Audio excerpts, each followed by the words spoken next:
Hello and welcome to PoE Bad Builds. False Prelate here. Today I wanted to take a look at the build that I've been playing. This is an Ethical ARCmage Archwitch, an Elementalist to be specific. So there's kind of two ways that you can play the Archmage support. You can kind of abuse it unethically using like Stormbrand or like some sort of duration spell and just blow all your mana in one go and then have no real sustained damage other than the fact that your duration skill is hitting a bunch. Or you can use it kind of as I think it was mainly intended to be, as kind of like a substitute for added lightning damage, but with like a downside of an extra mana cost. So I thought, okay, well, how can I make a Elementalist or a character of any kind that can sit there and spam an ability even with a high mana cost? And so I decided that I wanted to use some sort of Eldritch Battery setup, but I also didn't want to like sacrifice defense entirely. So I thought, well, I need some sort of leech or health regeneration to be able to survive the delirium encounters, and that's where I decided to go the Golemancer Elemancer. And so the thing about the Golemancer that's really good is as you get more golems, you start to get increased effective golem buffs. You get one here for 25, and then another here for 25. So this starts to like add considerable amounts of effectiveness to your golem buffs. And right now we're running the Flame Golem, which is percent increased damage. Then we've got the Stone Golem, which is percent health regeneration. The Chaos, which is physical damage reduction. And the Lightning Golem, which is attack and cast speed. So all of these, the buffs on them get multiplied out pretty hard. And specifically, it's mainly just for the Stone Golem's health regeneration that I decided that I wanted to go with the Golemancer route. Now, I'm not actually taking any minion damage on the tree. I'm not trying to do any damage with these minions. I've just got them socketed into basic setups with more minion life. So let's take a look at my setup and my gearing here, and you can kind of see what we've got going on. First, let's take a look at my main setup so that we can kind of understand what's going on. So we've got Arc. I chose Arc because it has good single target damage with added damage. So the effectiveness of added damage in Arc is only 80%, but you get 15% more damage for each remaining chain. So if you multiply that out, you're actually getting fairly solid effectiveness of added damage on single target when there's no other monsters nearby.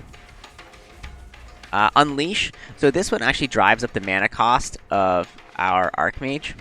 And the way that the Archmage works is that basically your skill's mana cost is set to 6% of your unreserved maximum mana. So if I have 1600-ish mana unreserved, then 6% of that will be my base mana cost, and then all the mana multiplications will be multiplying that out to make it larger. Yeah, so we have Unleash, and so the thing about Unleash is it multiplies the mana out, but the Unleash, like, reoccurring spells, they actually don't cost any mana. So this is kind of like a good way to do a lot of damage at once without having to spend too much mana. And same thing goes for the Spell Echo support here. So this one is a 140% mana multiplier, so again, it drives up the mana cost, and by doing so, it drives up the damage. But it actually makes us use less mana overall because the skills repeat an additional time. And so if we take a look, like if I fire twice, I'm only getting the 1 mana usage. And then Energy Leech just basically makes it so we're able to sustain our energy shield on our Eldritch Battery. Our energy shield right now, we've got 3900 energy shield. So substantially more energy shield than mana. And this is pretty important. You need to have more energy shield than mana for this to work, or else you won't be able to sustain, like, to constantly cast. And even now, just through my my basic energy shield recovery, I'm like almost able to sustain the mana cost. The mana cost is like 346, so you can imagine it starts to get pretty high. But when I start hitting monsters and I get that leech going, I'm able to actually sustain it. Okay. Then next we have our Archmage support. And so this doesn't need too much explanation. Basically, just the more mana cost that the skill does, the more damage it's going to be doing. So we're trying to drive this up, but not so high that we can't actually use it. or can't sustain using it. And then lastly, lightning penetration. So this one, this socket could be something else, but I think lightning pen is probably our best damage boost, especially against like bosses and things, and that'll be the thing that we have the most difficulty defeating anyway. Alright, so let's take a look quickly at the other setups. So I have a Cerebus Limb, and then this massive tower shield. So that what the Cerebus Limb does is for every 5 armor on a shield, we get 1 maximum energy shield. So this 1900 armor shield is giving us like 400 or so energy shield, which is pretty solid. But we're also getting, you know, the almost 2000 armor from that, so that's a big defensive boost. This is pretty mandatory, I think, unless you're going to have like a really, really high energy shield that you can get, just so that we can boost our energy shield. This on its own actually has decent damage. This is 24% LE and 94% spell with 15 cast, so like the damage on this isn't even bad. But like these two items together are like really good. Our Crown of the Inward Eye, our Transfiguration of Soul and Mind, basically make it so increases to energy shield and mana are applied at like a lower percent to our damage as well. Another reason why I didn't go like Hierophant over the Elementalist is that they already get Transfiguration of Mind, I believe. So it makes more sense to go a class that doesn't have it, because then you can actually make use of the Inward Eye. Otherwise, this is just kind of like a redundant stat on the helm. For my chest piece, I basically just have a general old Battle Regalia with some like life and energy shield. This isn't the best. I could probably get something better than this. I crafted this amulet myself, actually. I just spammed it with essences until I got the mana regeneration roll and like life on it that I wanted. And ideally, I'd get like a better mana craft on it than that, but I'm trying to like level that one up. Rings are just life, mana, and resistances. Get some dexterity. You'll probably need some dexterity for your golems. And then our belt. Really important to have this like regenerate 120 energy shield per second if a rare is nearby. This is like super good for sustain when you're like fighting bosses and rares. General stats on boots, just life, mana, energy shield, movement speed if you can get it.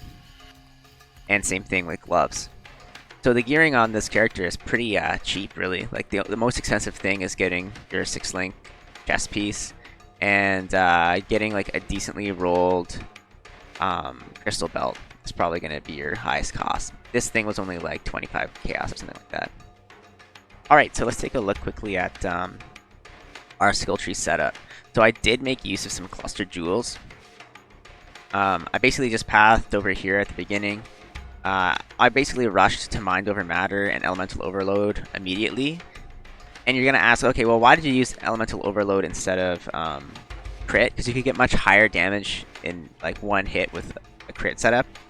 But they added this new cluster jewel node, Supercharge. Lightning damage with non-crits is lucky. And this is insane, because with Elemental Overload, you're basically almost never critting. And so all of your damage is lucky. And with lightning damage, because there's such a big variance in damage, this is actually huge. So just to go through what I've got here, I've got the Supercharge. I've just got like a basic jewel here. This one is Prismatic Heart, helps with capping elemental resistances, although that could be something else. It's not really mandatory. On my other one, I've got Dilating Idea. Again, this one isn't mandatory, but like the mana increase is really nice, and the Lightning Pen is pretty good.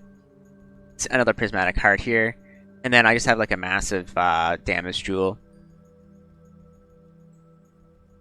The only thing that's really important and mandatory to pick up on this tree are Eldritch Battery, for so that you have the energy shield over your mana. Your Golem Commander, this is so mandatory, because these 3 nodes give like really good golem life, keep your golems alive longer, and increases the buffs that you get and adds an extra golem, so that's like huge. Light Eater is really important, just so you can get the maximum total recovery increased on your energy shield. And then I actually anointed Sacrifice. This one isn't completely necessary, but I didn't have any other sources of minion regeneration on my tree. This one gives you 1% life regen too, so I think this is probably the best pickup. In terms of our ascendancy, you'll start off by picking up Liege of the Primordial. Then Elemancer. Leech of the Primordial gives you an extra golem and gives you increased damage per summon golem. So this is going to start like really giving you lots of increased damage.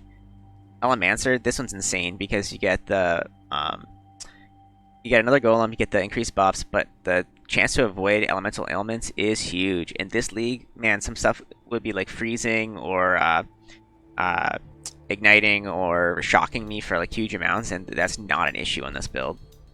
Then we'll pick up Paragon of Calamity just for the reflect immunity, but also for the life leech. So like these three, that's like your core. The last one is up to you. If you want to pick this one here to get some, like, I picked this one just for the free, like, so I could get some like chills and freezes and things. But this one is more damage. I don't think that this one will increase my damage much because like I'm already shocking a fair amount anyway. And without getting Beacon of Ruin, like you always have basically whatever your damage is doing worth of shocks anyway. So yeah, Pendulum of Destruction would probably be better for damage. And if I were going like an AoE spell instead of Arc, I would definitely get this one. Well, that's basically it for the build guide. I just want to talk quickly about some of the pros and cons of this build and why I think it's a good build. So first of all, the biggest pro is that it has a ton of regeneration. So if we go into our stats here, we can take a look. So we have 543 life regen, 313 mana regen. And then in terms of leech, we've got 974 life leech and 487 life leech against single targets. And we've got a ton of energy shield leech as well. So we've got 398 energy shield leech. And on top of that, we've got the energy shield recharge at 518. You start adding that up and you start getting a lot of layered regen. And then the other thing is that this build has a massive effective health pool. If we look, we've got 4,800 life or so here. And then we've got almost 4,000 energy shield coupled with 1,600 unreserved mana. So you add that together, you're looking at another like almost like 5,500 or so on this side. So altogether, like well over 11,000 effective health pool. So pretty large effective health pool, and it makes it so that like if you're getting hit by monsters, that you're being able to like absorb that hit and then regenerate back up to full. The mitigation isn't really there in this build, but the health pool is big enough that you can kind of just like basically stamina tank some big hits. The downsides to this build would be that degeneration effects, specifically chaos degeneration, will go like straight through your energy shield and drain your mana out. That can be really difficult.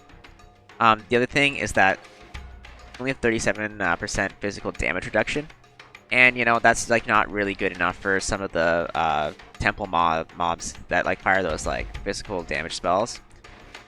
Even with our like 300 charges up, it's still only at like 45 or something like that. It's not super high. So that's definitely a little bit of a downside to this build. And right now, I don't have a lot of Chaos Resist. Although I could get more Chaos Resist because I'm like well over capped on all my Elemental resistances. So it just takes some shuffling around gear. Well, that's about it for this build guide. If you liked what you saw, please like and subscribe. Thanks a lot, guys, and stay safe out there.